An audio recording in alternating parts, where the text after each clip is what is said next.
Hello to all students. अभी हम embryology developmental biology का रिवीजन कर रहे हैं। एम्ब्रियोलॉजी को स्टार्टिंग में हम एम्ब्रियोलॉजी इसलिए कहते थे क्योंकि एम्ब्रियो से लेकर उस कंप्लीट या एग से लेकर कंप्लीट एम्ब्रियो तक फॉर्मेशन तक का पूरा प्रोसेस हम पढ़ते थे। लेकिन अब इसे एडवांस फॉर्म में डेवलपमेंटल बायोलॉजी कहा जाता है क्योंकि भ्रूण की स्टडी करने के लिए या एम्ब्रियो की स्टडी करने के लिए हमें गेमेटोजेनेसिस पढ़ना पड़ता है, फर्टिलाइजेशन पूरा दिखने पड़ेगा और मेटामॉर्फोसिस की स्टडी करनी पड़ती है। यानी सभी एक एक अलग अलग टर्म्स को हमें बहुत ही डिटेल में स्टडी करनी पड़ती है और ऑर्गेनोजेनेसिस तक का पूरा स्टडी हमें करना पड़ता है। इसीलिए इसको हम एक श्रिंक फॉर्म में एम्ब्रियोलॉजी न कहकर एडवांस फॉर्म में हम डेवलपमेंटल बायोलॉजी टर्म से डिराइव करते हैं। तो इसको दो पार्ट में डिवाइड किया है, एक तो ऑन्टोजेनिक डेवलपमेंट, दूसरा है फाइलोजेनेटिक डेवलपमेंट। ऑन्टोजेनिक डेवलपमेंट में दो पार्ट आते हैं, प्री नेटल डेवलपमेंट और पोस्ट नेटल डेवलपमेंट, और फाइलोजेनेटिक डेवलपमेंट को हम इवोल्यूशनरी डेवलपमेंट भी कहते हैं। तो हमें यहाँ पर क्या स्टडी करना है, ऑन्टोजेनिक डेवलपमेंट का प्री नेटल डेवलपमेंट कहते हैं, स्टडी करना है, जिसको हम क्या कहते हैं, जाइगोट टू बर्थ तक का जितना भी डेवलपमेंट है वो कहाँ आता है, प्री नेटल डेवलपमेंट कहा जाता है। तो अभी हम जो भी पढ़ेंगे वो क्या पढ़ेंगे, प्री नेटल डेवलपमेंट पढ़ेंगे, जो किसका पार्ट है, ऑन्टोजेनिक डेवलपमेंट का पार्ट है।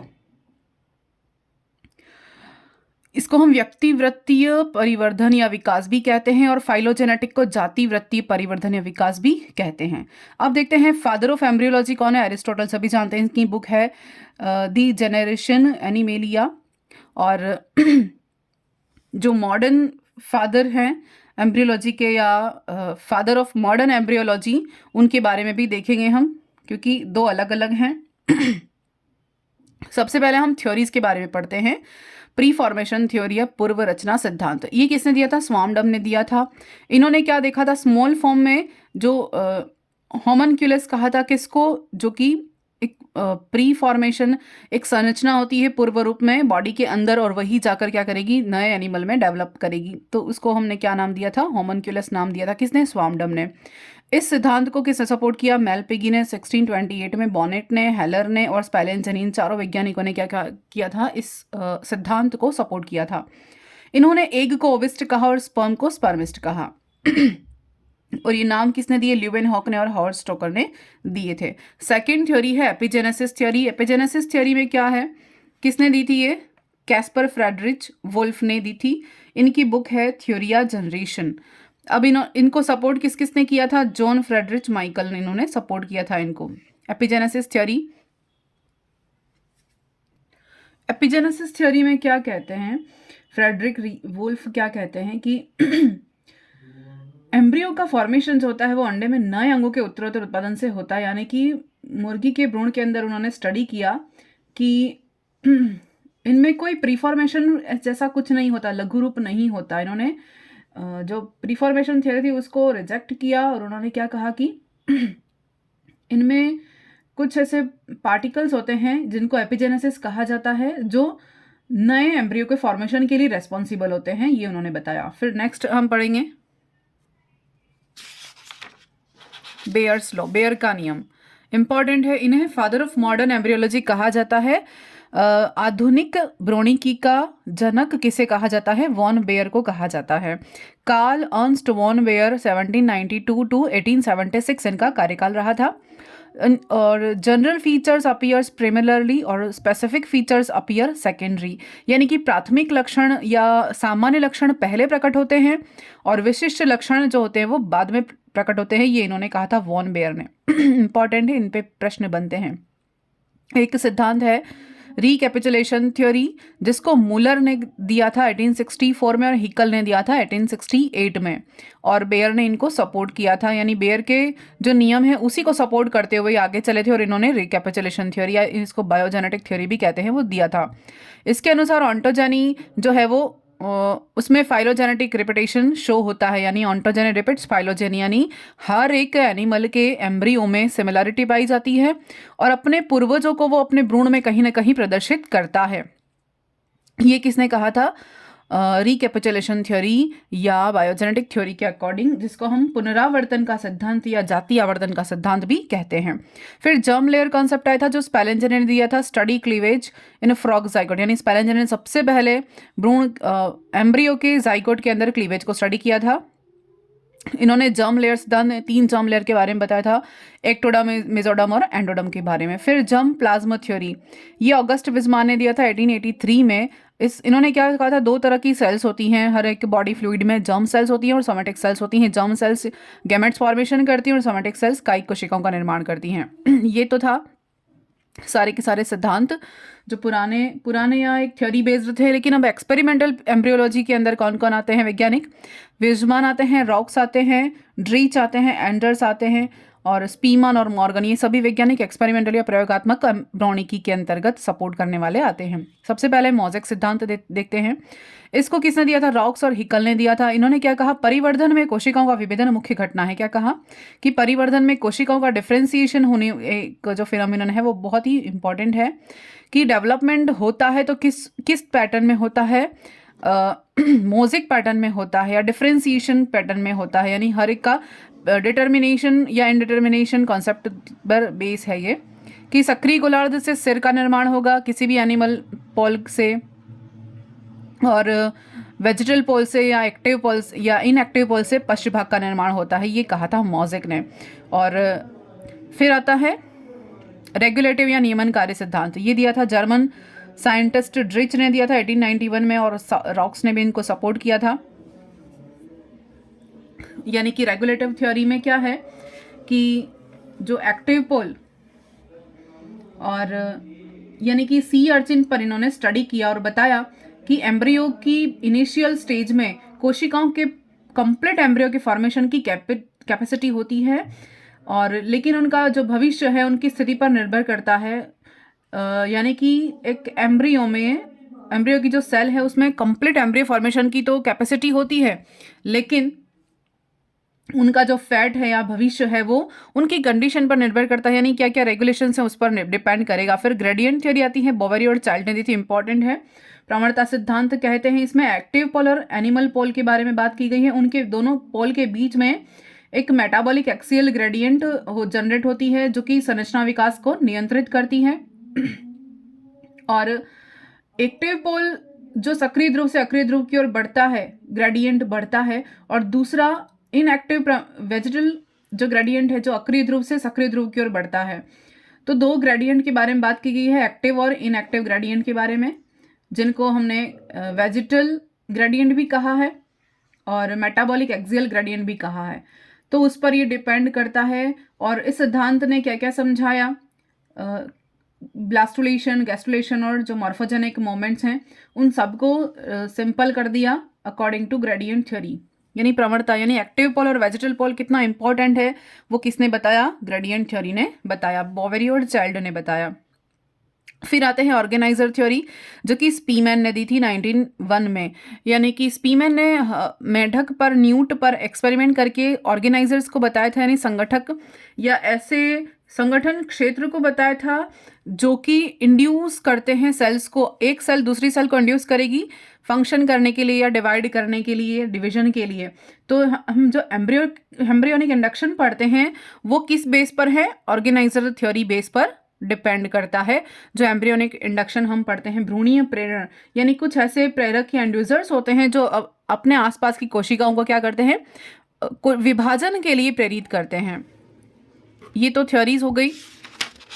नेक्स्ट देखते हैं एनालिटिक एम्ब्रियोलॉजी, विश्लेषणात्मक भ्रौणिकी, मॉर्गन द्वारा दी गई थी। मॉर्गन जानते हैं जो ड्रोसोफिला पर एक्सपेरिमेंट सबसे ज़्यादा किए इन्होंने। All characters of animal control by DNA, ये क्या कह रहे हैं कि हमें पता है कि सारे के सारे इसके बाद ये 1919 तक तो सारे के सारे टेक्निक्स का डेवलपमेंट हो चुका था, जैसे radio active treasure, chromatography, electrophoresis और इलेक्ट्रॉन माइक्रोस्कोप, सबका डेवलपमेंट हो चुका था, टेक्निक्स भी डेवलप हो चुकी थी। तो यहाँ पर हमने बहुत सारे एक्सपेरिमेंट करके ये जान लिया, क्योंकि इजी क्या था इसके लिए कि जितने भी कैरेक्टर्स हैं एनिमल के वो किस पर डिपेंड करते हैं? डीएनए पर डिपेंड करते हैं। अब हम नेक्स्ट टॉपिक देखते हैं स्पर्मेटोजेनेसिस, बहुत फटाफट देखेंगे क्योंकि हम रिविजन कर रहे हैं। तो मैं बताया कि टेस्टिस एक जोड़ी होते हैं, और ये डायग्राम टेस्टिस का अगर देखें हम यहाँ पर, ये होती है, ये पूरा स्ट्रक्चर है, ट्यूनिका वेजाइनलिस है, फिर ये इंटरस्टिशियल स्पेस है यहाँ जहाँ पर लेडिंग कोशिकाएं पाई जाती हैं, ये जर्मिनल एपिथेलियम है, ट्यूनिका एल्ब्यूजिनिया, और ये टेस्टिकुलर लोब हैं जो कि 250 से लेकर होते हैं, शुरू होते हैं, क्योंकि बहुत सारे लोब्स पाए जाते हैं। और ये लोब्स के 1 से 3 कॉइल्ड ट्यूब होती हैं जिन्हें सेमिनिफेरस ट्यूब्यूल्स कहा जाता है। ये फोल्डेड जो होती हैं वो कितने फोल्ड होते हैं? 250 से ज़्यादा फोल्ड होते हैं इनमें। तो सेमिनिफेरस ट्यूब्यूल्स क्या करती हैं? Structure and functional unit of testis. क्या कहा जाता है सेमिनिफेरस ट्यूब्यूल्स को? Structural and functional unit of testis. फिर लैडिंग सेल्स का काम क्या है? टेस्टोस्टेरोन का सिक्रेशन करना, बहुत इंपॉर्टेंट है ये। उसके बाद जर्मिनल एपिथेलियम क्या होती हैं? जर्म सेल्स होती हैं और सर्टोली सेल्स होती हैं, जिनको नर्व सेल्स भी कहा जाता है। क्या क्या है? जर्मिनल एपिथेलियम में जर्म सेल्स और सर्टोली सेल्स, दोनों तरह की कोशिकाएं होती हैं। और ये स्पर्म फॉर्म बाय स्पर्मेटोजेनेसिस। इन्हीं जर्मिनल एपिथेलियम से स्पर्म का फॉर्मेशन होता है, जिस प्रोसेस को स्पर्मेटोजेनेसिस कहा जाता है। सर्टोली सेल्स क्या करती हैं? हार्मोन का सिक्रेशन करती हैं। कौन कौन से हार्मोन का सिक्रेशन करेंगी? एक तो है एंटी मुलेरियन हार्मोन का सिक्रेशन करेंगी, जो कि फीमेल रिप्रोडक्टिव पाथ को जनरेट होने से रोकेगा, इनहिबिट करेगा। फिर इनहिबिन हार्मोन का सिक्रेशन करेंगी, जो एफएसएच का सिक्रेशन करेगा और या एफएसएच के सिक्रेशन को इनहिबिन करेगा।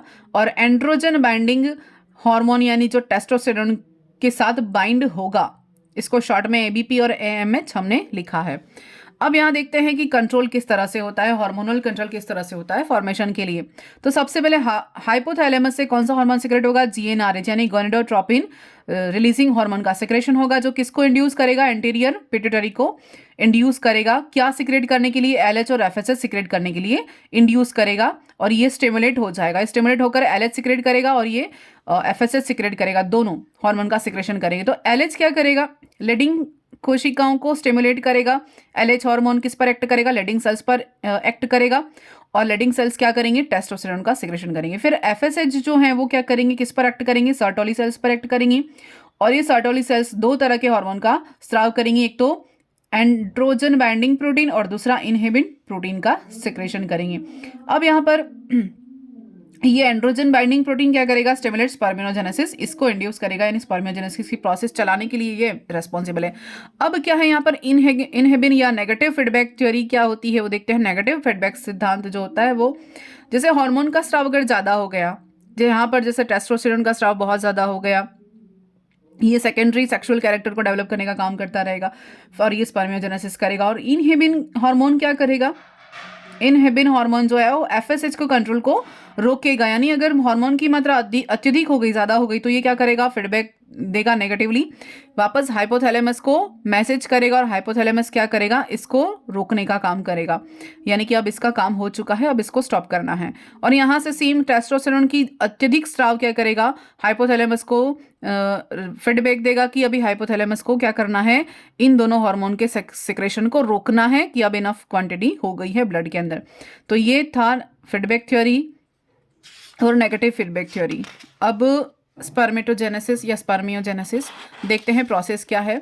तो हमें पता है कि मेल के टेस्टिस में जर्मिनल एपिथेलियम में से प्रीमोडियल जर्म सेल्स में माइटोसिस और मियोसिस के थ्रू मेल गेमेट का फॉर्मेशन होता है, प्यूबर्टी से लेके मृत्यु तक। जब प्रोसेस होती है 2 पार्ट में होती है, एक तो शुक्राणु पूर्व का निर्माण और शुक्र का कायांतरण, यानी फॉर्मेशन ऑफ स्पर्मेटिड और स्पर्मियोजेनेसिस। फर्स्ट स्टेप अपन पढ़ते हैं फॉर्मेशन ऑफ स्पर्मेटिड। स्पर्मेटिड की फॉर्मेशन में, या इसको शुक्राणु पूर्व का निर्माण कहते हैं, 3 फेज में कंप्लीट होती है। मल्टीप्लिकेशन फेज, ग्रोथ फेज और मैचुरेशन फेज। मल्टीप्लिकेशन फेज यानी इसको कहते हैं समसूत्री विभाजन, इसमें केवल समसूत्री विभाजन होता है। ग्रोथ फेज में कोई विभाजन नहीं होता, और मैचुरेशन फेज में मियोसिस होता है केवल। तो अब यहां देखते हैं हम, ये जो सेल्स है ना प्रीमोडियल जर्म सेल्स, ये प्रीमोडियल जर्म सेल्स, ये एन है, सॉरी ये 2n है। ये 2n डिवाइड होंगी मियोसिस के थ्रू, समसूत्री विभाजन होगा, और ये क्या बनेंगे? स्पर्मेटोगोनिया फॉर्मेशन करेंगे। इनमें से एक स्पर्मेटोगोनिया को हम ग्रो करके देखते हैं, या इसको इनलार्ज करके देखते हैं।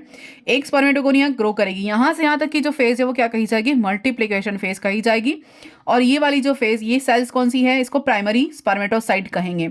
इस वाली सेल में क्या होगा? सभी सिर्फ ग्रोथ होगी, कोई डिविजन नहीं होगा, तो इसको ग्रोथ फेज कह दिया हमने। यहाँ पर कोई डिविजन पार्टिसिपेट नहीं कर रहा है, ये जो इसको क्या कहेंगे हम? प्राइमरी स्पर्मेटोसाइट कहेंगे। अब इस प्राइमरी स्पर्मेटोसाइट में क्या होगा? यहाँ पर तो इस टाइम पे कोई डिवीजन नहीं हो रहा है, लेकिन अब इसमें क्या होगा? आगे मियोसिस होगा। मियोसिस होने के बाद ये क्या बनेंगी? ये सेकेंडरी स्पर्मेटोसाइट बनाएंगी। सेकेंडरी स्पर्मेटोसाइट में वापस से डिवीजन होगा, सेकेंडरी मियोसिस होगा, या सेकेंड मियोसिस पार्टिसिपेट करेगा, जिसके कारण 4 स्पर्मेटिड का फॉर्मेशन होगा। और इनमें सभी जो डिवीजन होंगे वो इक्वेशनल डिवीजन होंगे।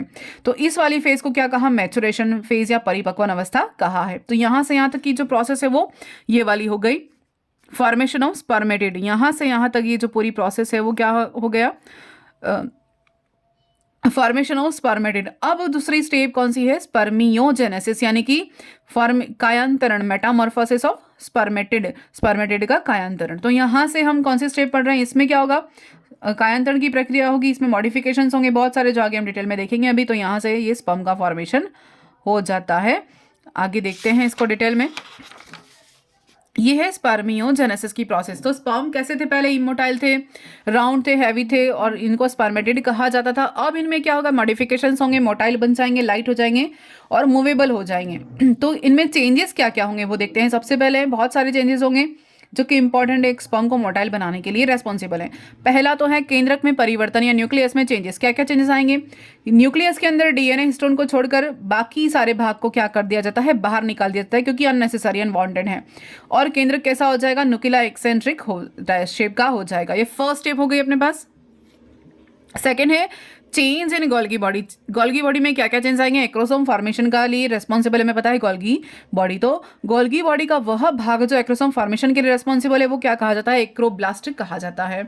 उसके बाद एक्रोब्लास्ट लार्ज हो जाएगा, बड़ा हो जाएगा और एक वेसिकल का फॉर्मेशन कर जाएगा। उस वेसिकल में प्रोटीन जो स्पर्म लाइसिन एंजाइम होंगे वो डिपॉजिट रहेंगे। फिर वह भाग जो काम में नहीं आता गोल्गी बॉडी का वो क्या कहा जाता है, गोल्गी रेस्ट कहा जाता है। और एक्रोसोम मेम्ब्रेन का जो नाम है वो क्या है, गिलिया कैपेटिस होता है। ये इंपॉर्टेंट है, गिलिया कैपेटिस। थर्ड है अपने पास, थर्ड क्या है, चेंज इन सेंट्रोमियर। सेंट्रोमियर में परिवर्तन, क्या परिवर्तन आएंगे, सेंट्रोमियर जो है वो दो सेंट्रियोल में डिवाइड हो जाता है, एक तो प्रॉक्सिमल सेंट्रियोल, दूसरा है डिस्टल सेंट्रियोल। तो निषेचन के बाद जो विदलन को प्रेरित करता है कौन, प्रॉक्सिमल सेंट्रियोल, और डिस्टल सेंट्रियोल क्या करेगा, एक्सियल फिलामेंट का फॉर्मेशन करेगा, यानी टेल फॉर्मेशन का निर्माण करेगा। अक्षीय तंतु का निर्माण कौन करेगा, डिस्टल सेंट्रियोल करेगा। ये भी क्वेश्चन आ चुका है। फिर change in mitochondria, fourth step क्या हो जाएगी, माइटोकॉन्ड्रिया में परिवर्तन। क्या परिवर्तन आएगा, mitochondria and axial filament sperm का मध्य भाग कहलाता है, जिसको हम जैनसन शीथ या निबेनकन कहते हैं। एक माला की तरह का स्ट्रक्चर बन जाता है माइटोकॉन्ड्रिया की मिडल पीस में, जो कि क्या करेंगे, इसको स्पर्म को एनर्जी प्रोवाइड कराने का काम करेंगे। बहुत अधिक संख्या में होते हैं ये निबेनकन, या एक माला की तरह का स्ट्रक्चर बना लेता है। फिर रहते हैं change in cytoplasm. Fifth step अपने पास क्या है, साइटोप्लाज्म में परिवर्तन। क्या परिवर्तन आता है देखते हैं। इसको साइटोप्लाज्म जो है वो रिड्यूस हो जाएगा, जो एक्स्ट्रा साइटोप्लाज्म है वो तो क्या हो जाएगा, रिड्यूस हो जाएगा। और जो मेन साइटोप्लाज्म है वो मेनशीट या मेनशेट आच्छद बनाएगा, जिसको मेनशेट आच्छद कहेंगे। भी प्रश्न आया हुआ है, इंपॉर्टेंट है। अब ये तो डायग्राम आप देख सकते हैं, एक्रोसोम का पार्ट ये हेड रीजन है, बीच में न्यूक्लियस है, फिर क्रोमेटिन मटेरियल है, मिडल पीस है ये वाला, और ये वाला भाग, ये वाला नेक है, ये नेक कहा जाएगा। इसके बाद वाला भाग मिडल पीस कहा जाएगा, और ये टेल का फॉर्मेशन करेगा, टेल पार्ट है। तो यहाँ पर तो प्रॉक्सिमल नेक वाला पीस में क्या रहेगा, प्रॉक्सिमल सेंट्रियोल रहेगा, और डिस्टल पार्ट में क्या रहेगा, टेल वाले रीजन में एंड पीस में डिस्टल सेंट्रियोल रहेगा। तो स्पर्म में क्या, एक्रोसोम में क्या क्या होता है, स्पर्म लाइसिन एंजाइम्स होते हैं, जो कि हाइलुरोनिक एसिड होता है, हाइलुरोनिक डेज होता है, हाइलुरोनिक डेज हाइलुरोनिक एसिड को डिसॉल्व करने का काम करेगा। फिर एक्रोसीन होता है जो जेना पेलोसिडा को डिसॉल्व करता है। हाइलुरोनिक डेज ये किसको डिसॉल्व करेगा, कोरोना रेडिएटा को डिसॉल्व करेगा। एग की मेम्ब्रेन है ये दोनों, इनको डिसॉल्व करने का काम करेगा। फिर एंटी फर्टिलाइजन जो फर्टिलाइजन के साथ एक्ट करेगा, जो कि एग के साथ सेक्रेट होती है, एग के अंदर सेक्रेट होती है। और ये निबैनकन, ये माइटोकॉन्ड्रिया के जो स्ट्रक्चर है ना, ये पूरा ये निबैनकन कहा जाता है। तो ये हमने क्या देख लिया अभी तक, स्पर्मियोजेनेसिस में केंद्रक में परिवर्तन, यानी कि क्या क्या चेंज होते हैं ताकि स्पर्म का फॉर्मेशन पूरी तरह से हो जाए। अब जो बनेगा वो क्या था, स्पर्म बन गया अभी। अब हम देखते हैं एग के टाइप, अलग अलग एग्स के टाइप हम देखते हैं। किसके बेस पर, सबसे पहले यौक की मात्रा के आधार पर, पीतक की मात्रा के आधार पर, दूसरा उसके डिस्ट्रीब्यूशन के आधार पर, तीसरा कवच के आधार पर, तीन तरह के हम, और अंडे के भविष्य के आधार पर। चार प्रकार से हम क्या देखेंगे, अंडे के प्रकार देखेंगे, अलग अलग एग्स के क्या क्या पैटर्न होते हैं। पहला यौक की डिस्ट्रीब्यूशन के आधार, क्वांटिटी के आधार पर, दूसरा डिस्ट्रीब्यूशन के आधार पर, तीसरा कवच के आधार पर, और चौथा है भविष्य के आधार पर, एग का क्या फैट रहेगा उसके आधार पर हम देखेंगे। सबसे पहले हम देखते हैं मात्रा के आधार पर। यौग की मात्रा एल एसिथल एक, माइक्रोल एसिथल एक, मेसोल एसिथल एक और पॉलील एसिथल। एल एसिथल में यानी कि एक नहीं रहे, यौग की मात्रा कम रहेगी, न के बराबर रहेगी। एग्जाम्पल है मेटाथेरिया और यूथेरिया, बहुत इंपॉर्टेंट है। एग्जाम्पल ही आते हैं, क्वेश्चन जो बन के आते हैं वो एग्जाम के अंदर एग्जाम्पल आते हैं। फिर माइक्रोल एसिथल में यानी कि सूक्ष्म मात्रा में रहेगा पीतक। उदाहरण क्या है? इकाइनोडर्मेटा, हेमिकॉर्डेटा और यूरोकॉर्डेटा। फिर मीजोल एसिथल में मध्यम प्रकार में रहेगा। एग्जाम्पल है फ्रॉग है, फ्रीश है और पेट्रामाइजोन है, ये तीनों मेजोल एसिथल में रहेंगे, एग्जाम्पल हैं। फिर पॉलील एसिथल में कौन आएगा? बर्ड है, रेप्टाइल है, इंसेक्ट है और प्रोटोथीरिया। ये एग्जाम्पल याद रखने हैं, बहुत इंपॉर्टेंट, डायरेक्टली क्वेश्चन यही बनेंगे। एल एसिथल के एग्जाम्पल मेटाथेरिया, यूथेरिया। माइक्रो के एग्जाम्पल इकाइनोडर्मेटा, हेमी और यूरो। मीजो के एग्जाम्पल फ्रॉग, फिश और पेट्रोमाइजोन। और पॉलील एसिथल के एग्जाम्पल बर्ड, रेप्टाइल, इंसेक्ट और प्रोटोथीरिया। फिर पीतक के वितरण यानी डिस्ट्रीब्यूशन के आधार पर पहला है होमोल एसिथल एक, दूसरा है मीजोल एसिथल एक, तीसरा है टीरोल एसिथल एक और फोर्थ है सेंट्रोल एसिथल एक। होमो में इक्वल आएगा, होमो यानी होता है इक्वल या समान, तो यानी इक्वल इसमें कम होगा उसी के अंदर इक्वल हम दे देंगे, जैसे कि एल एसिथल एक ये वाला। फिर माइक्रोल एसिथल, ये दोनों किस में आ जाएंगे? होमो में आ जाएंगे। ये दोनों किस में आ जाएंगे? होमो में आ जाएंगे।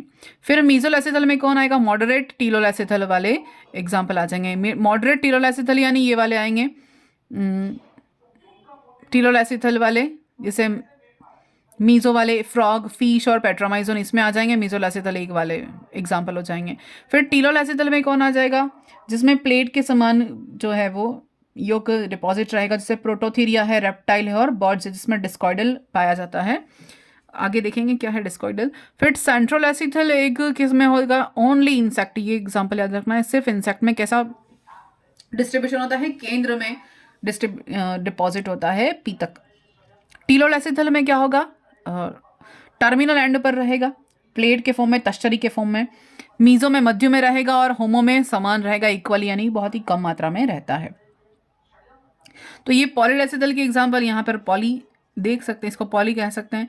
इसको हम टीलो को क्या कह सकते हैं? माइक्रो और मीजो दोनों एक तरह से आ जाएंगे। माइक्रो और मीजो को कंक्लूड कर देंगे या पॉली को भी इंक्लूड कर देंगे तो टीलो के एग्जाम्पल हो जाएंगे।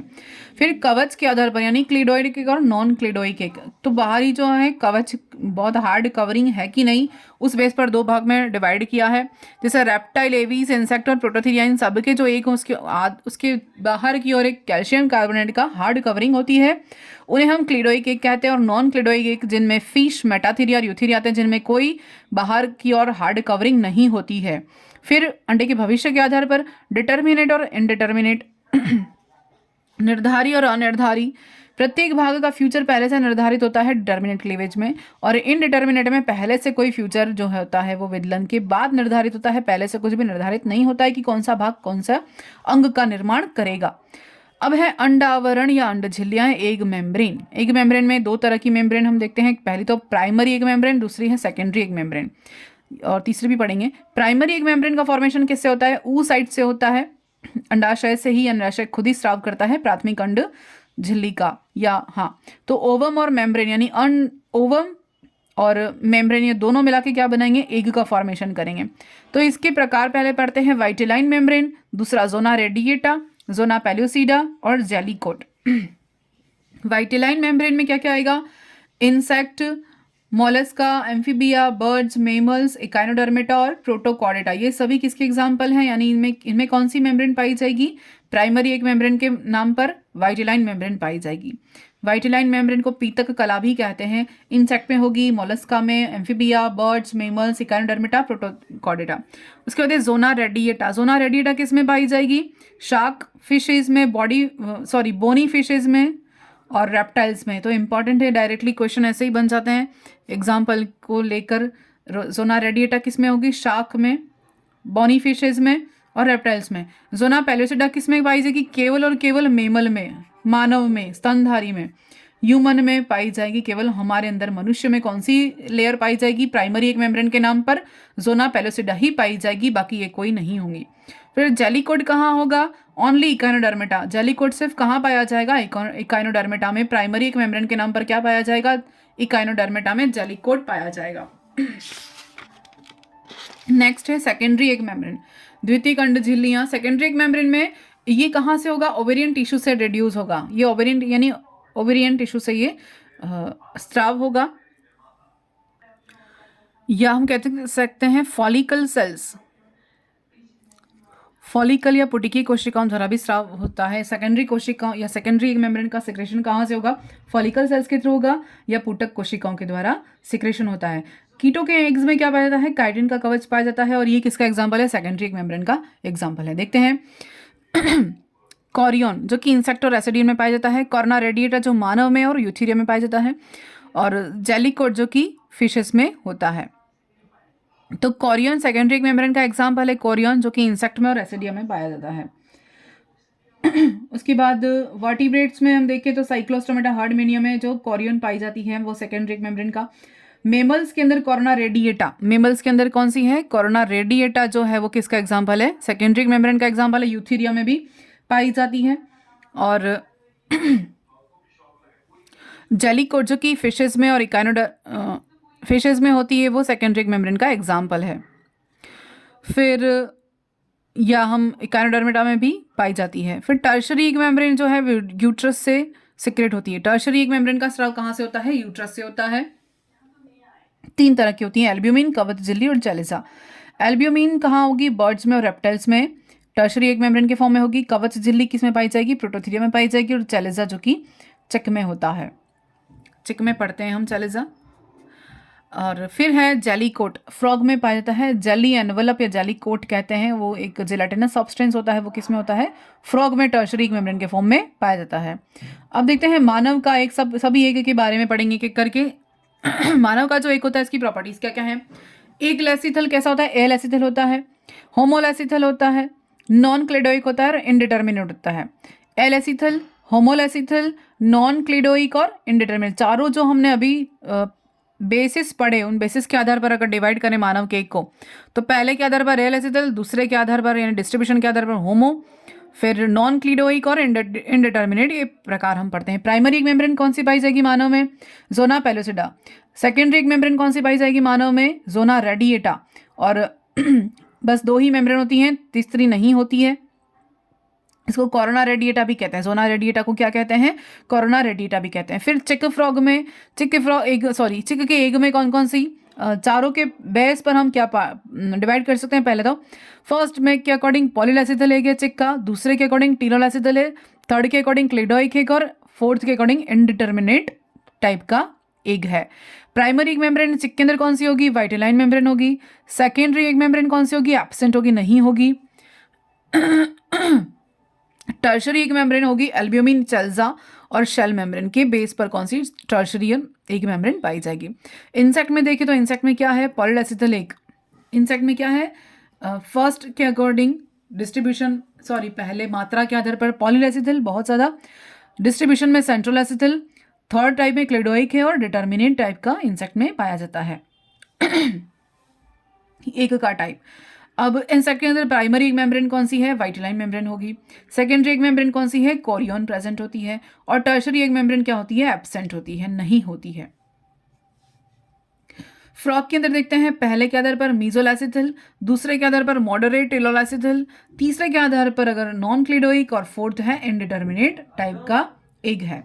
प्राइमरी एग मेम्ब्रेन में वाइटेलाइन है, सेकेंडरी एग मेम्ब्रेन एब्सेंट होती है और टर्शरी एग मेम्ब्रेन में क्या है? जाली कोट या जाली एनवेलप पाया जाता है। ये 3 हमने देख लिए। 4 के बारे में एग्जाम्पल एग के टाइप हमने देख लिए जो एग्जाम में आते हैं। इनके आधार पर ही क्वेश्चन पूछा जाता है, कभी इंसेक्ट में पूछ लिया जाता है, फ्रॉग के अंदर, मानव के अंदर और चिक के अंदर ये एग्जाम में आता है। नेक्स्ट देखते हैं फर्टिलाइजेशन। फर्टिलाइजेशन क्या है? फर्टिलाइजेशन के लिए क्या क्या रिक्वायरमेंट है? पहला तो लिक्विड मीडियम जरूरी है। गेमेट की लाइफ कम होती है इसलिए जल्दी मिलना आवश्यक है।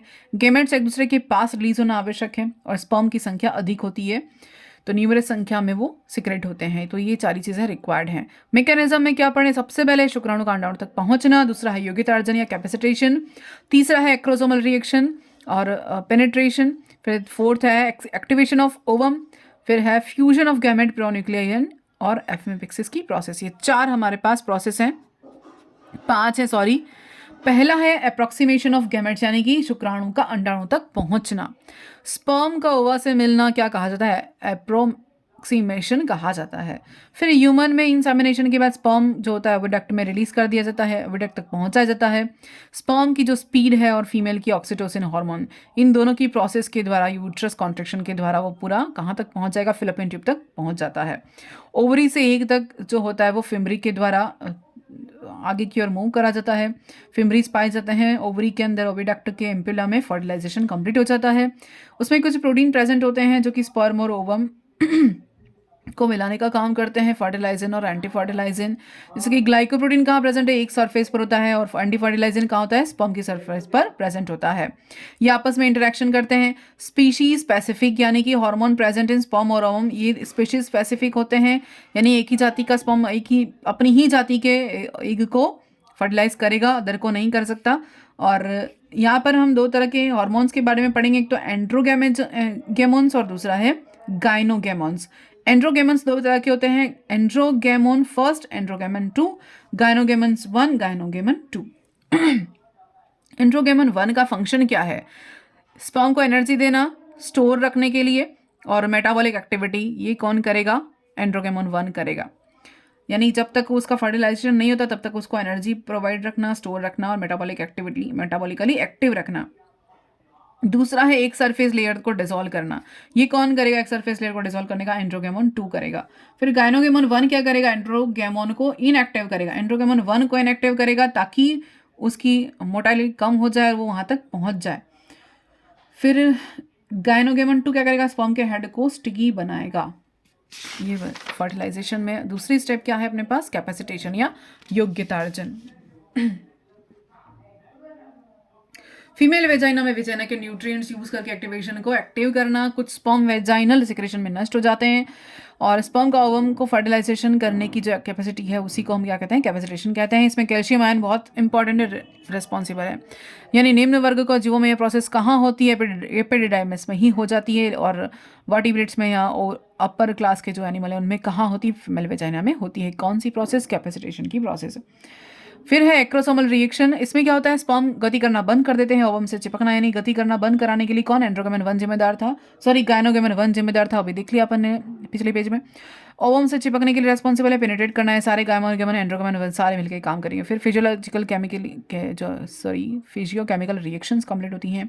इंसेक्ट में एग में माइक्रोपाइल से एंट्री कराती है। यहाँ पर कोई केमिकल रिएक्शन नहीं होती है, फिजिकल रिएक्शन होती है। माइक्रोपाइल से सीधा एंट्री कर लेता है, कोई एंजाइम यहाँ कार्य नहीं करता इंसेक्ट में। फिर ह्यूमन स्पर्म में क्या होता है? हाइड्रोनिडेज एंजाइम जो एग के कोरोना रेडिएटा के हाइड्रोनिक एसिड को डिसॉल्व करेगा और इसके बीच में क्या भर देगा? म्यूकोपॉलीसैकेराइड भर देगा। या हाइड्रोनिक एसिड जो होता है वो म्यूकोपॉलीसैकेराइड प्रॉपर्टी होती है, इसकी केमिकल प्रॉपर्टी होती है। फिर इसके लिए एक्रोसोमल एक्टिवेशन ज़रूरी है। एक्रोसोम क्या करेगा? एक्रोसोमल वेसिकल बनाएगा जो कि किसके साथ कवर्ड हो जाएगा? एक्रोसोमल मेम्ब्रेन द्वारा कवर्ड हो जाएगा। स्पर्म में एक्रोसोमल मेम्ब्रेन और एग की मेम्ब्रेन, ये दोनों क्या करेंगी? टच हो जाएंगे आपस में। एक्रोसोमल वेसिकल एग से टच हो जाएगा। एक स्पर्म को किससे टच कराना है? ओवम से टच कराना है। कहाँ से? एक्रोसोमल वेसिकल से टच हो जाएगा। फिर एक्टिवेशन ऑफ ओवम, फोर्थ अपने पास क्या है? Activation of ovum. अभी इसके पहले बाद में इसको बाद में देखेंगे, पहले यहाँ देख लेते हैं। सी अर्चिन में जो ट्रिप्सिन एंजाइम होता है वो एग की फॉस्फोलिपिड को डिसॉल्व करने का काम करेगा सी अर्चिन में। एकाइनोडर्मेटा में क्या होगा? CO2 और H2 मिलकर क्या बनाएंगे? H2CO3 बनाएंगे, कार्बोनिक एसिड बनाएंगे जो कि जेलीकोड को नष्ट करने के लिए रिस्पॉन्सिबल है। क्योंकि वहाँ तक पहुँच तो गए, अब स्पर्म को रोकना भी पड़ेगा और साथ में एग की जो सरफेस है, मेम्ब्रेन है, उसको डिसॉल्व भी करना पड़ेगा क्योंकि पेनिट्रेट करना है, अंदर की ओर जाना है, तो ये सारे एंजाइम काम करेंगे। फ्रॉग के अंदर क्या होगा? जेलीकोड को नष्ट करने के लिए प्रोनेस एंजाइम काम करेगा। अब देखते हैं activation of ovum. Activation of ovum क्या करेगा? दोनों गैमेट्स की झिल्ली जो कंबाइंड या सहमोजिक झिल्ली का निर्माण करती है। और चेंज इन एग्स, क्या क्या चेंजेस आएंगे? Change in colour, egg colour yellow हो जाएगा। फॉर्मेशन ऑफ फर्टिलाइजेशन कोन, यानी अब एग का कलर बदल जाएगा और एक फर्टिलाइजेशन कोन या शंकु का निर्माण होगा। अंडे से होगा। कहाँ से होगा? अंडे से होगा, स्पर्म से नहीं होगा। फर्टिलाइजेशन कोन का फॉर्मेशन। एग का साइटोप्लाज्म क्या करेगा? डिसॉल्व हो जाएगा और फर्टिलाइजेशन कोन का निर्माण करता है, और ये कोन क्या करेगा? एनगल्फ कर लेगा किसको? स्पर्म को अंदर की ओर ले लेगा। अब स्पर्म अंदर आ जाता है जब एग के अंदर, जब फिर उसके बाद कौन डिसअपियर हो जाएगा, कोई काम नहीं है उसका। एग में स्पर्म के न्यूक्लियस, माइटोकॉन्ड्रिया और प्रॉक्सिमल सेंट्रियोल ही एंट्री करते हैं, उसके अलावा सारे भाग बाहर निकल जाते हैं। क्या क्या अंदर जाएगा एग में? स्पर्म का न्यूक्लियस, माइटोकॉन्ड्रिया और प्रॉक्सिमल सेंट्रियोल ही अंदर जाते हैं, बाकी सब बाहर निकल जाते हैं, कोई काम के नहीं है। फिर कॉर्टिकल रिएक्शन क्या होती है? नेक्स्ट, अदर स्पर्म एंट्री को रोकना, यानी कि दूसरे जो एक ही स्पर्म एंट्री करेगा, हमें पता है अदर स्पर्म एंट्री नहीं करेंगे, तो गोल्गी बॉडी के द्वारा क्या होगा? कॉर्टिकल ग्रैन्यूल बन जाती है। गोल्गी बॉडी के द्वारा क्या बनेगा? कॉर्टिकल ग्रैन्यूल्स होती हैं, जो वो कॉर्टिकल ग्रैन्यूल्स क्या करेंगी? म्यूकोपॉलीसैकेराइड का सेक्रेशन करेंगी। सेल मेम्ब्रेन, वाइटलाइन मेम्ब्रेन के बीच क्या बढ़ जाता है? इन दोनों के बीच में कौन बढ़ जाएगा? सेल मेम्ब्रेन और वाइटलाइन मेम्ब्रेन के बीच में म्यूकोपॉलीसैकेराइड भर जाता है, और ये क्या बना देगा? फर्टिलाइजेशन मेम्ब्रेन बना देगा, ताकि अदर स्पर्म की एंट्री को या पॉलीस्पर्मी को रोका जा सके। और इसके बीच के स्पेस में क्या बन जाता है? हाइलिन लेयर बन जाती है, और ये हाइलिन लेयर क्या करती है? ये जोना पेलोसिडा की डिजॉल्व से ही बनती है। क्या? जोना पेलोसिडा से ही बनती है, जो कि पॉलीस्पर्मी को रोकती है। फिर है मेटाबॉलिक एक्टिविटीज में क्या क्या? मेटाबॉलिक एक्टिविटी में क्या क्या होता है? प्लाज्मा मेम्ब्रेन इसके लिए क्या क्या परमिएबल है? H2O, इथाइलिन और ग्लाइकोल फॉस्फेट, पोटेशियम आयन के लिए ये परमिएबल है। कौन? Plasma membrane.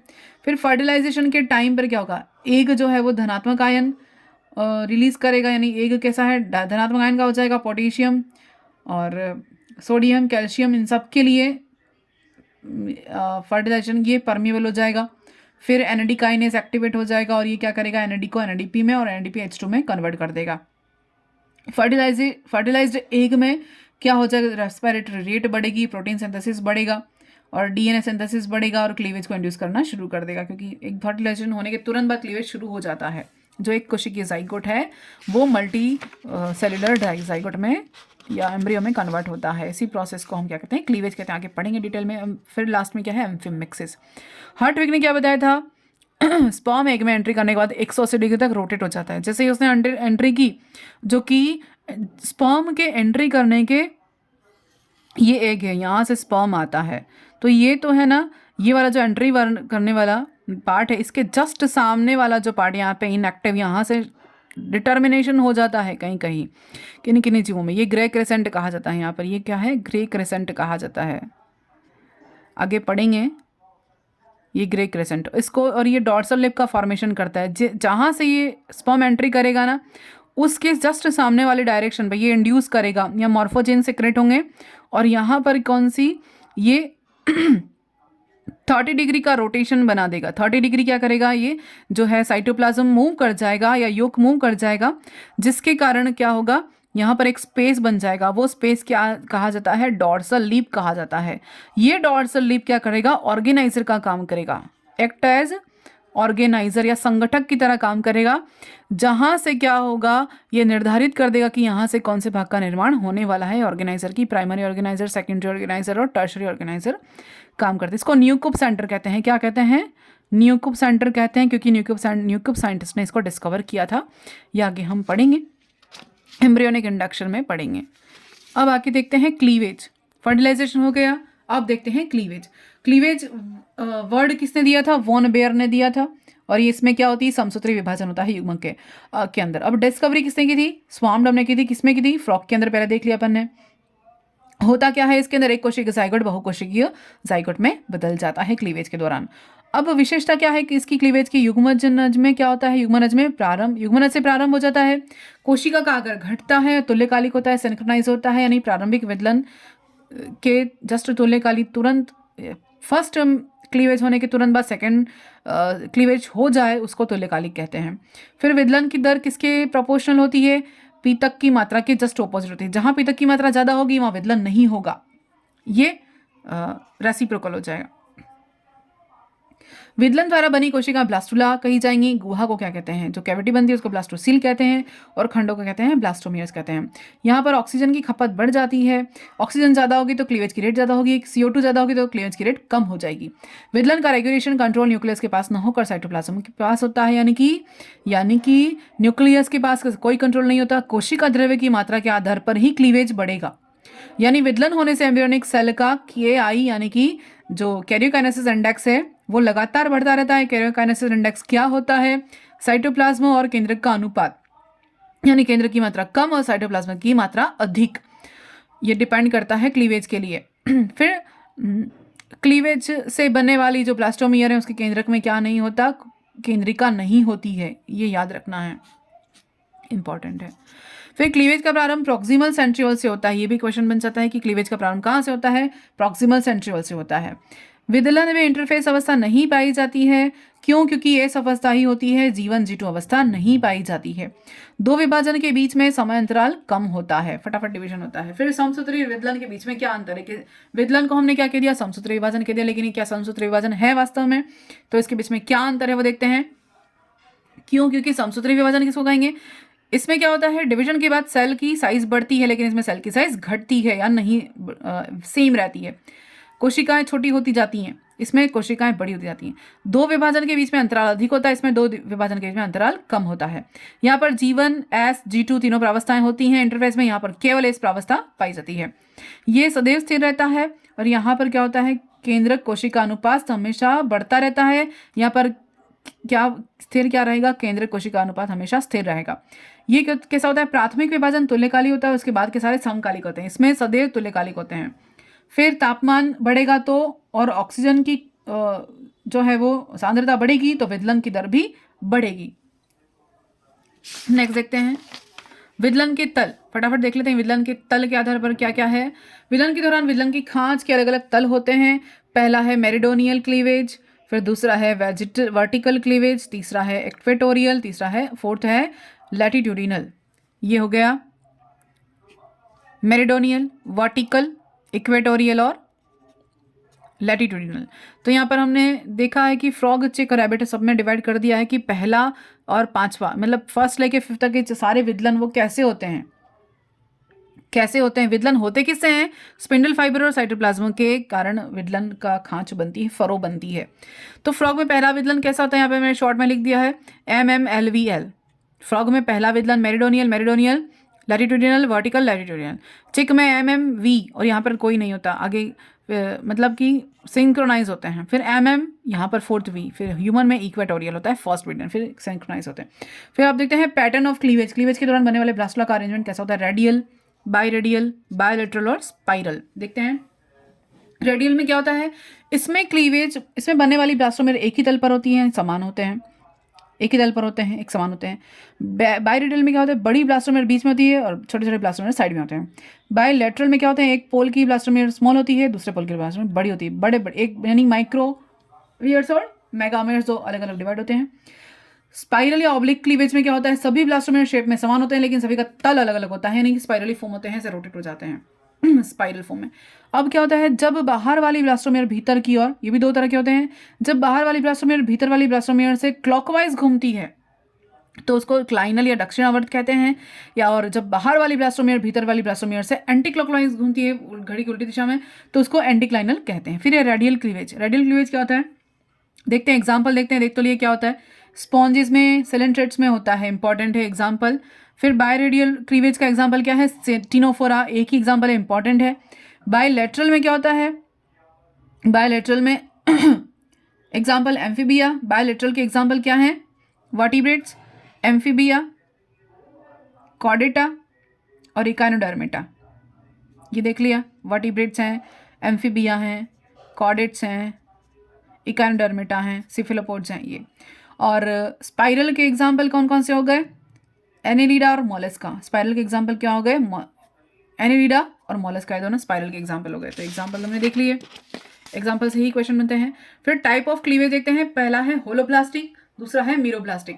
होलोब्लास्टिक को दो पार्ट में डिवाइड किया है हमने, इक्वल होलोब्लास्टिक और दूसरा है अनइक्वल होलोब्लास्टिक। इक्वल में एग्जाम्पल हैं एम्फीऑक्सिस, इंपॉर्टेंट है, ये डायरेक्टली पूछा जाता है, और जिसमें होमोलासिथल टाइप का एक पाया जाता है उनमें, और एल एसिथल, माइक्रोलासिथल टाइप के जो या आइसोलासिथल टाइप के एक पाए जाते हैं वो होलोब्लास्टिक क्लीवेज होगा उनके अंदर। फिर होलोब्लास्टिक अनइक्वल में कैसा होगा, मेसोलासिथल वाले या टेलोलासिथल वाले जो एग हैं उनमें, जैसे कि फ्रॉग है, फिश हैं, जिनमें कि मॉडरेट टाइप का पाया जाता है योक, उनमें अनइक्वल होलोब्लास्टिक क्लीवेज पाया जाएगा। फिर मीरोब्लास्टिक क्लीवेज एंट्रोपेंसिस में इसके एग्जाम्पल कौन सा है, मेगालासिथल एग वाले, टीलोलासिथल एग वाले, और जिनमें जर्मिनल डिस्क तक ही क्लीवेज सीमित होता है, जैसे डिस्कोब्लास्टुला इसमें आते हैं, जैसे रेप्टाइल, बर्ड्स यानी एवीज हो गए। फिर प्रोटोथीरिया इनमें से यानी डिस्कोइडल, कौन सा, डिस्क शेप में योग प्रेजेंट होता है और वहाँ पर क्लीवेज पाया जाएगा, मीरोब्लास्टिक क्लीवेज, अंशुबद्ध विदलन, ये ध्यान रखना है। तीसरा टाइप अपने पास है सुपरफिशियल क्लीवेज, जिनमें कि सेंट्रल एसल एग होते हैं, जैसे कि इंसेक्ट, एक ही है इसलिए एग्जाम्पल याद रख भी रहेगा, इंपॉर्टेंट है। ह्यूमन में क्या है, रोटेशनल क्लीवेज पाया जाता है, ह्यूमन में क्या होता है, रोटेशनल क्लीवेज पाया जाता है। अब देखते हैं लो क्लीवेज के 4 लो हैं। सबसे पहले सैक का नियम 1877 में, प्रत्येक विदलन क्या होता है, हर विदलन का तल अपने पूर्ववर्ती विदलन के समकोण, पहला विदलन ऐसा तो दूसरा ऐसा होगा, यानी समकोण पर ही काटने की कोशिश करेगा। हार्टविग ने क्या कहा, स्पिंडल फाइबर सक्रिय कोशिका द्रव्य के केंद्र में, स्पिंडल फाइबर जो है वो क्या करेंगे, सक्रिय कोशिका द्रव्य के केंद्र में स्थित रहेंगे। बेल्फोर ने क्या कहा कि योग की मात्रा किसके प्रोपोर्शनल, रेसिप्रोकल है या व्युत्क्रमानुपाती है, विदलन की दर किसके व्युत्क्रमानुपाती होती है, योग के, यानी जहां योग ज्यादा है तो विदलन की दर कम, योग कम है तो विदलन की दर अधिक। फिर प्लूजर्स ने क्या कहा, समसूत्री विभाजन स्पिंडल फाइबर सदैव कम प्रतिरोधी की तरफ बढ़ता है, यानी समसूत्री विभाजन कहाँ होगा, जहाँ स्पिंडल फाइबर है, जहाँ सबसे ज़्यादा, यानी कि स्पिंडल फाइबर कहाँ ग्रो करेंगे, या समसूत्री विभाजन कहाँ होगा, जहाँ प्रतिरोध कम होगा वहाँ पर बढ़ेगा। ये हो गया अपने पास क्लीवेज का रिविजन। उसके बाद है ब्लास्टुलेशन। ब्लास्टुलेशन देख लेते हैं फटाफट से। ब्लास्टुलेशन डिफरेंट एनिमल्स, पहले ब्लास्टुलेशन इन आइसोलेसिल, आइसोलेसिल एग में ब्लास्टुलेशन कैसा होगा, जैसे कि इसमें ब्लास्टोसेल कैविटी प्रेजेंट होती है, एग्जाम्पल है एम्फिऑक्सिस और सिलोब्लास्टुला। फिर ब्लास्टुलेशन इन मीजोलेसिल एग, मीजोलेसिल में यानी कि अनइक्वल होलोब्लास्टिक होता है। फ्रॉग और एम्फीब्लास्टुला में पता है, एग्जाम्पल देख लें, मीजोलेसिल एग में ब्लास्टुलेशन कैसा होता है, ब्लास्टुलेशन क्या होता है सबको पता है। फिर ब्लास्टुलेशन की पॉलीडेसिल एग में क्या होता है, रेप्टाइल बर्ड और प्रोटोथीरिया जर्मिनल डिस्क। और इसके बाद blastulation in central acyl egg, इसको सुपरफिशियल क्लीवेज पाता है यहाँ पर इंसेक्ट और आर्थ्रोपोड्स के अंदर सेंट्रल एसल एग में। ठीक है, तो ब्लास्टुलेशन 4 टाइप की देख लिया अपने। अब है different types of blastula, blastula के प्रकार देखते हैं। सबसे पहले सीलोब्लास्टुला किसमें होता है, माइक्रोडेसल एग वाले में होता है। सीलोब्लास्टुला किसको कहा जाता है, इकांडरमेटा के एग को। एम्फिऑक्सिस में ब्लास्टोसेल कैविटी लार्ज होती है, इन दोनों में, ये दोनों एग्जाम्पल बहुत इंपॉर्टेंट है। उसके बाद इनमें क्या होता है, म्यूकोपॉलीसेकेराइड से भरी होती है, ब्लास्टोसील बड़ी होती है ना, तो उसमें क्या भरा रहता है, म्यूकोपॉलीसेकेराइड भरा रहता है, और इक्वल होलोब्लास्टिक क्लीवेज पाया जाता है इनके अंदर, माइक्रोडेसल एग। फिर एम्फीब्लास्टुला, एम्फीब्लास्टुला में क्या होता है, पॉरीफेरा और फ्रॉग दोनों इसके एग्जाम्पल हैं। किसमें होता है, अनइक्वल होलोब्लास्टिक क्लीवेज पाता है, माइक्रो और मेगामियर्स, यानी दोनों अनइक्वल में क्या होगा, दोनों एक बड़े खंड हो गए एक छोटे खंड हो गए, इनको एम्फीब्लास्टुला कहा जाता है। स्टीरियोब्लास्टुला किसमें पाया जाएगा, निडेरिया में, एनिलीडा में, मोलस्का में, इक्वल होलोब्लास्टिक क्लीवेज में पाया जाता है। ब्लास्टोसिल एब्सेंट होती है, इसमें ब्लास्टोसिल नहीं होती है, ब्लास्टोसिल एब्सेंट होती है। फिर डिस्कोब्लास्टुला इंसेक्ट में होता है, रेप्टाइल बर्ड, प्रोटोथीरिया और फिशेस, यानी डिस्क जहाँ पर भी है वहाँ बर्ड याद रखने, बर्ड से आपको याद रह जाएगा। उसके बाद पेरीब्लास्टुला या सुपरफिशियल से क्या याद रखना है, इंसेक्ट याद रखना है। सुपरफिशियल ब्लास्टोसिल एब्सेंट होती है इसमें भी, क्योंकि केंद्र में ही सारा पीतक है तो कैविटी होगी नहीं। फिर ब्लास्टोसिस्ट किसमें, ये इंपॉर्टेंट है, ये क्वेश्चन आता है मेमल के अंदर, मानव के अंदर किस तरह का ब्लास्टुला होता है, ब्लास्टोसिस्ट होता है। और ठोस कोरक गुहा होती है, ठोस कोरक होता है, सॉलिड ब्लास्टुला होता है, इसमें कोई कैविटी नहीं आती है, इसको क्या कहते हैं, मोरूला कहते हैं। क्या कहते हैं, मोरूला कहते हैं। और इनकी जो लेयर होती हैं बाहर वाली उसको ट्रोफोब्लास्ट कहते हैं, अंदर वाली को एम्ब्रियोनिक नोप कहते हैं। इंपॉर्टेंट है, ब्लास्टुलेशन हो गया। अब देखते हैं गैस्ट्रुलेशन। गैस्ट्रुलेशन क्या है, क्लीवेज के बाद ब्लास्टुला होगा, ब्लास्टुला के बाद एक यूनिसेल्युलर जो ब्लास्टुला 2 लेयर की है वो 3 में बदल जाएंगी। उस प्रोसेस को जैसे एक्टोडर्म का, मेसोडर्म का, एंडोडर्म का बनना, ये क्या कहा जाता है, गैस्ट्रुलेशन कहा जाता है। इसमें क्या होता है, गैस्ट्रुलेशन के बाद एम्ब्रियो की मॉर्फोजेनेटिक मूवमेंट्स होती हैं, जिसके कारण वो मूवमेंट करेंगे और अपने अपनी जगह ले लेंगे। यानी इसमें क्या होता है, गैस्ट्रुलेशन में 3 जर्म लेयर फॉर्मेशन होंगी और सारी जर्म लेयर क्या करेंगी, इनवेजिटेशन के द्वारा, इन्वोल्यूशन के द्वारा, डिलेमिनेशन के द्वारा और इंग्रेशन के द्वारा अलग अलग प्रोसेस होती हैं, जिसको एम्बोली और एपिबोली कहते हैं। इन दोनों प्रोसेस के द्वारा अपने अपनी जगह ले लेंगे, अपना अपना स्थान निर्धारित कर लेंगे, फिक्स कर लेंगे कि हाँ मुझे इस जगह पे रहना है, मुझे इस जगह पे रहना है। जहाँ से फिर अंग का निर्माण शुरू हो जाएगा, टिश्यू बनेंगे, टिश्यू के बाद ग्रो करेंगे, फिर अंग बनेंगे, अंग का अपने अपने सिस्टम का फॉर्मेशन करना कंप्लीट हो जाता है। तो ब्लास्टोसिल में क्या बनता है, फिर आर्केंट्रोन कैविटी से, यानी कि जो एलिमेंट्री कैनाल से बनती है इसको ब्लास्टोसिल, और आर्केंट्रोन में एक छिद्र होता है जो ब्लास्टोपोड कहा जाता है। इसके आधार पर 2 पार्ट में बातें हैं, ड्यूटेरोस्टोम और प्रोटोस्टोमिया। प्रोटोस्टोमिया में ब्लास्टोपोर से माउथ का निर्माण होता है, ड्यूटेरोस्टोमिया में ब्लास्टोपोर से एनस का निर्माण होता है। 2 तरह के पार्ट में डिवाइड किया अपन ने। इनवर्टिब्रेट्स पढ़ा है, पूरी सीरीज चला रखी है, इनवर्टिब्रेट्स में हमने सब डिटेल में पढ़ा हुआ है, ठीक है, आप देख सकते हैं वो। फिर एक्टोडर्म, मेसोडर्म डिवाइड कर लेते हैं। एक्टोडर्म से क्या क्या बनता है एम्ब्रियोजेनिक मूवमेंट्स में, केंद्रीय तंत्रिका तंत्र का निर्माण, एपिडर्मिस एक्टोडर्म से बनती है, और रिसेप्टर सेंस ऑर्गन किसे बनते हैं, एक्टोडर्म से बनते हैं। मेसोडर्म से क्या बनेगा, नोटोकॉर्ड और सोमाइट्स बनेंगे। मेसोडर्म से क्या बनेगा, नोटोकॉर्ड से वर्टिब्रल कॉलम मेसोडर्म से बनता है। फिर मेसेनिकाइम बनती है दूसरी, और तीसरी बनती है अपने पास सोमाइट। सोमाइट से क्या होता है, मसल्स का फॉर्मेशन होता है, एक्सिडरी रिप्रोडक्टिव जो है वो सोमाइट्स फॉर्मेशन करते हैं। मेसेनिकाइम से क्या बनता है, कनेक्टिव टिश्यू बनते हैं। डर्मिस बनेगी, पेरिटोनियम बनेगी, सर्कुलेटरी सिस्टम बनेंगे, मेसेंट्रीज बनेगी, सेलेटन बनेगा, और रेस्पिरेटरी सिस्टम बनेगा। फिर है एंडोडर्म। एंडोडर्म से क्या बनेगा, lining of respiratory tract, lining of urinary tract या bladder, most of digestive system का पार्ट किससे बनेगा, एंडोडर्म से बनेगा। लाइनिंग ऑफ मिडल ईयर किससे बनेगा, एंडोडर्म से बनेगा। और थायराइड और थाइमस दोनों ग्लैंड किससे बनेंगी, एंडोडर्म से बनेंगी। अब देखते हैं एपिबोली और एम्बोली क्या है। एम्बोली में क्या होता है, ब्लास्टोडर्म के जो अंदर होने वाली जितनी भी विकास की गतियां हैं वो एम्बोली कही जाती हैं। देखो इसको 4 पार्ट में बांटा है। एपिबोली में क्या होता है, ब्लास्टोडर्म हीयर के ऊपर होने वाली जितनी एम्ब्रियोनिक मूवमेंट्स हैं यानी मॉर्फोजेनिक मूवमेंट्स हैं वो क्या कही जाती हैं, एपिबोली कही जाती है। इससे क्या बनेगा, इससे एपिडर्मिस बनेगी। इससे क्या बनेगा, एपिडर्मिस बनेगी, और इससे यानी एक्टोडर्म का फॉर्मेशन होगा। और इससे क्या बनेगी, मेसो और एंडोडर्म का फॉर्मेशन होगा। मेसो और एंडो के लिए कौन रिस्पॉन्सिबल है, एम्बोली। एपिबोली की किसके लिए, एपिबोली से क्या बनेगा, एपिडर्मिस से एक्टोडर्म का निर्माण होगा। इसको 4 पार्ट में बांटा गया है। पहला इन्वेजिनेशन, दूसरा इन्वॉल्यूशन, तीसरा डिलेमिनेशन और इंक्रीशन। इन्वेजिनेशन किस में होगा, सी अर्चिन में, एम्फियोक्सस में एंडोडर्म का फॉर्मेशन होगा। इन्वॉल्यूशन से क्या होगा, एम्फीबिया, रेप्टाइल, सी फिश, बर्ड, ओविपेरस मैमल्स, इन सब में क्या होगा, मेसोडर्म बनेगा। किस प्रोसेस के थ्रू, इन्वॉल्यूशन प्रोसेस के थ्रू। डिलेमिनेशन प्रोसेस किस में होती है, मेम्ब्रेन हाइपोप्लास्ट बनता है किसमें, स्तनधारियों में, मैमल में। इंक्रेशन कहाँ होता है, ड्रोसोफिला में होगा, रेप्टाइल, बर्ड, फिश, और इसमें न्यूरोब्लास्ट सेल्स का फॉर्मेशन होता है इस एम्बोली प्रोसेस के थ्रू। अब देखते हैं फैट में। फैट में भी यानी क्या होता है कि भ्रूण का पहले से निर्धारण हो जाना। देखते हैं अर्ली एम्ब्रियोनिक स्टेज में, ब्लास्टुला स्टेज में एम्ब्रियोनिक से फ्यूचर में बनने वाली संभावी अंगों का पता लगाना पहले से। इसमें 2 तरह के मार्कर होते हैं, एक तो नेचुरल मार्कर, दूसरा है आर्टिफिशियल मार्कर। यानी पहले से अगर रंग से निर्धारित हो जाता है, उस कलर के पार्ट होते हैं जहां से किस भाग का निर्माण होगा फ्यूचर में वो पता चल जाता है। तो अगर हल्के पीले रंग का एपिडर्मिस है तो उससे क्या एपिडर्मिस बनेगी, पीले रंग का पश्च भाग है उससे क्या बनेगा, मेसोडर्म बनेगा। ये एग की बात हो रही है ना, क्लीवेज ब्लास्टुला एम्ब्रियो की बात हो रही है। फिर भूरे रंग का पार्ट क्या बनेगा, अग्रभाग, न्यूरल एक्टोडर्म बनेगा, नोटोकॉर्ड बनाएगा। और गहरे रंग का भाग पीतक का फॉर्मेशन करेगा, एंडोडर्म बनेगा। इसको वेजिटल पोल करेंगे। हल्के रंग का एनिमल बनेगा, यानी कि हल्का रंग क्या बनाएगा, एनिमल पोल या अक्री भाग बनेगा, और वेजिटल पोल एक्टिव पोल बनाएगा। और गहरा रंग वेजिटल पोल बनेगा, अक्रिय भाग। क्योंकि अक्रिय क्यों कहा, क्योंकि जहां योग ज्यादा है वहां पर डिवीजन नहीं होगा, क्लीवेज रुक जाएगा। इसी को कहते हैं मीरोब्लास्टिक अंशभंजी विदलन। अब होते हैं स्टेन। हम अगर आर्टिफिशियली करें तो कौन कौन से स्टेन है, एक तो वाइटल स्टेन है, कार्बन पार्टिकल के थ्रू हम ध्यान लगा सकते हैं, रेडियोएक्टिव के लेबलिंग के थ्रू हम पता लगा सकते हैं कि कौन से पार्ट को कौन सा अंग किस पार्ट के द्वारा बन रहा है। फिर हिस्टोकेमिकल और एम्ब्रियोनिक इंडक्शन अलग अलग सा टॉपिक है, इसके बाद में देखेंगे। वाइटल स्टेन मेथड में वॉक्टन ने दी थी 1925 में। एम्फीबियन एग के ऊपर एक्सपेरिमेंट किया था। इसमें क्या क्या स्टेन यूज किए थे, नाइल ब्लू, न्यूरल रेड और बिस्मार्क ब्राउन, ये यूज किए थे। कार्बन पार्टिकल्स स्प्रेड ने दिए थे 1946 में। कार्बन पार्टिकल को यूज करके पता लगाया था। इंजेक्ट करा दिए क्लीवेज में, क्लीवेज के टाइम पे एम्ब्रियोनी में पहले, और उसके बाद या हम क्या कहें ब्लास्टुला के अंदर इंजेक्ट करा दिए। और उसके बाद जब वो ग्रो किया तो उसको पता चल गया कि इस पार्ट से कार्बन पार्टिकल जहाँ डाले थे तो इस वाले पार्ट से इस वाले ऑर्गेन का मतलब जो भी है वो पार्ट का फॉर्मेशन हो रहा है, ऑर्गेन का फॉर्मेशन हो रहा है। रेडियोएक्टिव लेवलिंग मेथड में कार्बन 14, फास्फोरस 32 का यूज़ किया गया। हिस्टोकेमिकल मेथड या साइटोलॉजिकल मेथड भी यहाँ पर यूज़ की जाती है। अब देखते हैं एम्ब्रियोनिक इंडक्शन। एम्ब्रियोनिक इंडक्शन क्या है देखते हैं।